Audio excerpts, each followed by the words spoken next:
it is, YouTube man, back with another video today, and today we got us something crazy. You already know we just reacted to the other video about all the murders that happened in Chicago, but now we got the deadliest gangs in Philadelphia. If I'm saying, I really don't know too much about the games except for PNB, YBC, the Clap, I believe they're called the Clappers or the Clackers. No disrespect, I don't remember. You know what I'm saying? But we're gonna see about all the craziest gangs in Philly. Before we start this little video, you already know what the business is, man. Like the video, share it, subscribe to the channel, smash that little bell, you know what I'm saying? Let's dive straight into the business, man. Let's get it. While the history of Philadelphia's criminal underworld is nowhere near as infamous as the likes of New York or Chicago, the city has definitely played a significant role in the history of organized crime in America. One of the most recent examples of this is seen in the film The Irishman by Martin Scorsese, which is actually based on a book about the life of Frank Sheeran, played by Robert De Niro, an Irishman who was involved with the Italian-American mafia families operating in Philadelphia. The movie shows some historic Philly establishments like the Villa di Roma restaurant in South Philly, as well as the surrounding cityscape. The Philadelphia Italian Mafia, also known as the Philadelphia Crime Family, formed in the 1920s, founded by an immigrant from Sicily named Salvatore Sabella, who was specifically sent to Philly by the Sicilian Mafia to establish a crime family in the city. The Philly Crime Family would then become known for many infamous leaders over the years, such as Angelo Bruno, who led the family for 21 years from 1959 until 1980, or Nicodemo Little Nicky Scarfo, who would become known for his murderous tendencies during his reign from 1981 to 1990, and he would allegedly lead the Philadelphia Crime Family through its bloodiest period of operation until he was indicted and convicted on multiple charges including conspiracy, racketeering, and first-degree murder, eventually dying in prison on January the 13th, 2019, while serving a 55-year sentence. 55. After Scarfo's downfall, the Philly mob would be taken over by the likes of John Stanfer, who would eventually end up at war with one of the younger emerging members, Joey Molino, the son of former leader Scarfo's underboss. When Molino seized control of the Philly mob, he gained a reputation of being a flashy celebrity gangster and was dubbed by the press as the John Gotti of Philadelphia. Joey's high profile also made him a huge target for both the ops and the cops, and it's believed that by the late 90s, Molino had dodged more than 24 assassination attempts, as well as heavy efforts from law enforcement to shut him down, culminating in a huge RICO case in 2001 that led to him being sentenced to 14 years in prison. Interestingly, since his release in 2011, there's been intense debate as to whether or not he's still involved in the mob life, with the FBI apparently believing that he was indeed still connected. Molino would move to Florida after his release. What the hell type of weird ass picture is that, man? Hell no, don't fuck looking like that, fo. Claimed that his life as a criminal was over, but he ended up wrapped up in even more criminal cases, being accused of working with the New York Mafia family, the Genovese family, as well as being implicated in a complex medical insurance fraud that allegedly generated millions of dollars. Eventually beating the latter charges in court, but ultimately having to enter a plea deal, accepting a charge of facilitating illegal gambling transactions to avoid a retrial over more serious charges. Molino got 2 years for that charge and served some of it before an early release and returning to South Florida, allegedly living a legitimate life as an ex-mobster turned media personality. And since then, he's actually done interviews for rap-related platforms like Vlad TV, where he spoke extensively on his former life as a Philly mob boss, unsurprisingly keeping tight lips about his or his family's roles as bosses for the Philly crime syndicate. Well, they say after Nicky became the boss, they promoted your dad to the underboss. I don't know nothing about that. That I'm not going to talk about. I don't want to talk about none of that. Don't snitch. I don't want to talk about none of the mob stuff. I want to talk about the rats. The rats. Okay. However, some and I actually respect that, because a lot of people will go on Vlad TV and they'll straight snitch on themselves, bro. And then next thing you know, they got a crazy case coming. Like, bro, y'all be wild. Or just any interview in general. But like, I've seen a lot of bullshit with the Vlad TV. Speculate that he is indeed still the head of the Philly mob, despite claiming to be reformed, with Reddit communities tracking Italian-American mafia families regularly posting and speculating on his current status in the Philly mob, with Molino even making headlines in 2023 after posting for a picture with arguably the biggest don in America, Donald Trump. So clearly, the Philly streets have a long and rich history with the Italian-American mob. However, what's more relevant to this story is the African-American gangs that eventually emerged in the city too, with the Philadelphia Black Mafia picking up headlines in the 1970s, being labeled as a white-collar fraud empire run by black people. Articles would run in the Philadelphia Inquirer, calling out the Black Mafia as Philadelphia's fastest-growing crime cartel, and printing gang matrices showing the dead and alive members and the organizational structure to the group, as well as tracking the movements of high-level members in the decades that followed. The Philly Black Mafia is also referred to as PBM, or, due to its association association with the Islamic faith, it's also Muslim been referred to as the Mafia. Black Muslim Mafia or the Muslim Mob. Philadelphia had already become a hub for organized crime in the wake of the long-running Italian mob's influence on the city, but eventually, African-American gangs carved out their own legacy in the Philly streets too, and by the 1980s, Philly newspapers would be reporting on the rising rates of gang violence associated with the city's African-American community. The Black Mafia in Philadelphia was actually one of the earliest and most notorious African-American gangs in the country. The infamous Black Mafia was involved in extortion, murder, drug trafficking, and embezzlement in the predominantly African-American sections of Philadelphia. Founded in see like the way I look at this, bro, right? Like, these people will walk down on you. Like, you see how they all dress formally. Like, you would never think they gangster. Like, my generation are like my era. You know what I'm saying? Everybody, you already know the gangster shiesty mask, sagging pants, Glock. You can see his Glock, saggy pants. You already know what it is. Black forces. Like, goddamn, like, you already know who thugging. Here, you don't know who thugging. Motherfucker, a regular motherfucker in a suit walk up on your ass and blow you down, and you wouldn't even have two thoughts about, like, dang, he thugging. You wouldn't even stereotype him like, oh, he look like a thug. No, he look like a businessman. That's what you thinking. That shit be wild, bro. I ain't gonna lie.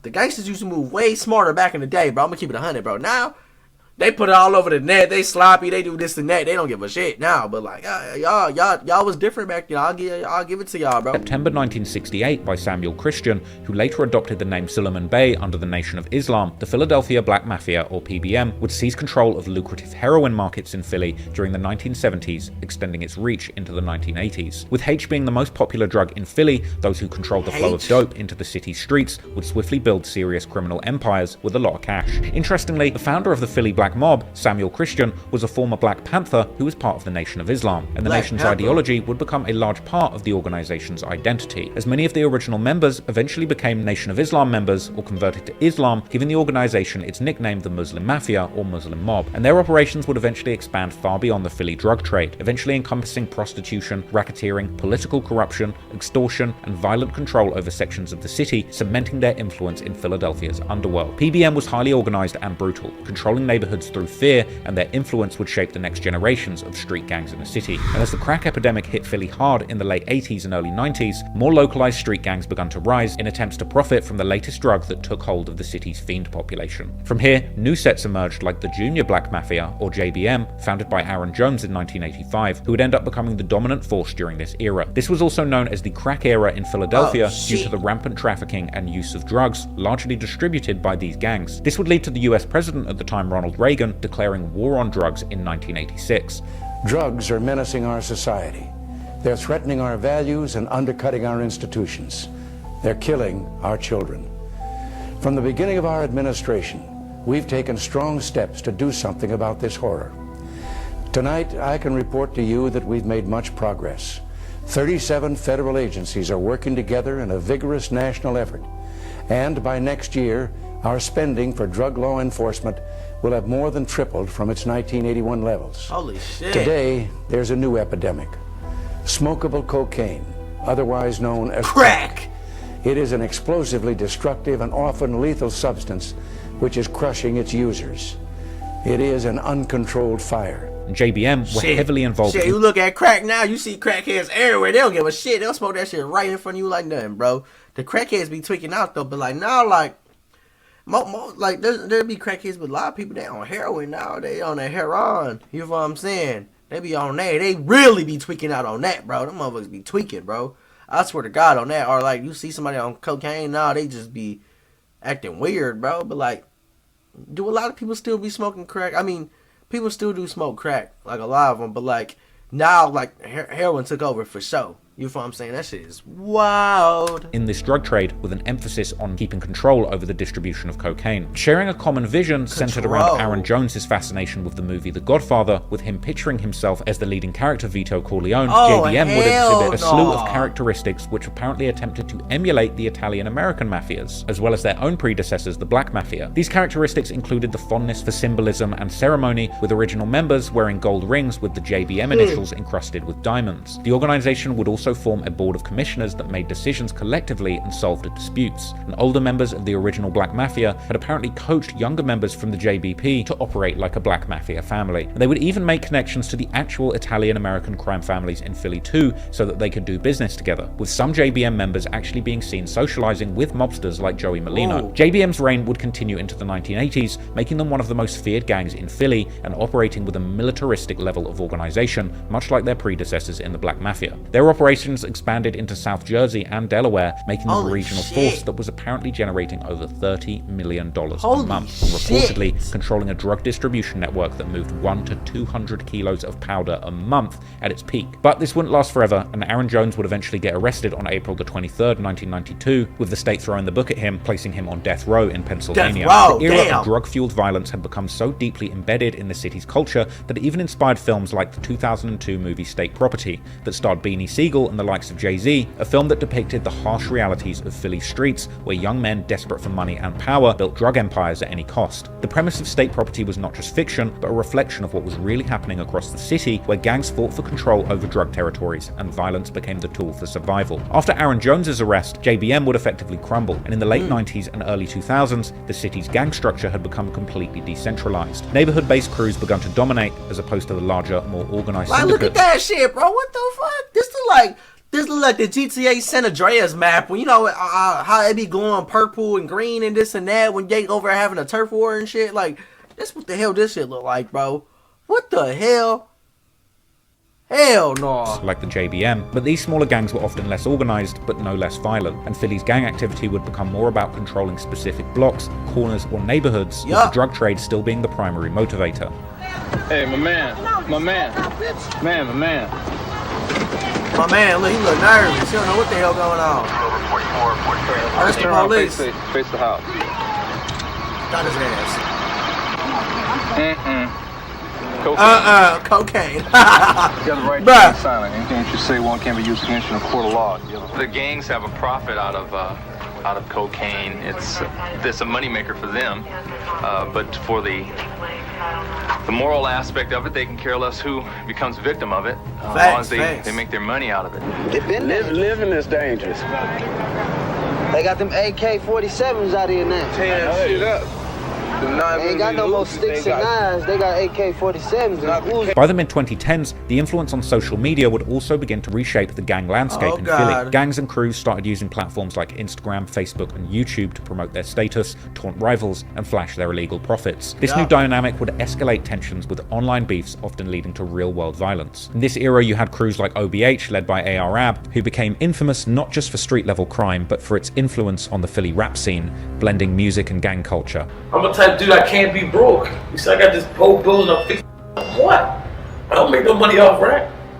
I extort people. Representing a movement from the highly structured operations of the Black Mafia and JBM to more fragmented street crews in the 2000s, which still had a heritage in those original street gangs that shaped the city's criminal landscapes over the decades that came before. And much like Chicago, in the aftermath of the destruction of the larger, more organized gangs like the Black and Gangster Disciples, and the demolitions of the project buildings that they operated from, the younger generations of gangsters in the city would become much more fragmented, forming smaller, new gang sets centered around smaller micro-conflicts with other small groups in their neighborhoods. And the modern-day gang wars in Philly are indeed no exception. With the dismantling of the traditional large Black Mafia families operating in the city, in the modern day, an array of small gang sets clicking up and warring with numerous other small groups means that life for a teenage gangster in the streets of Philly in 2024 is incredibly confusing and very dangerous. With gangs now counting 4 or 5 other small gangs, all from different blocks, as their enemies, navigating the city's gang and drill scene can be perilous, with members on both sides having such itchy trigger fingers that in many instances it's actually an innocent person mistaken for a rival gangster. Oh hell no! So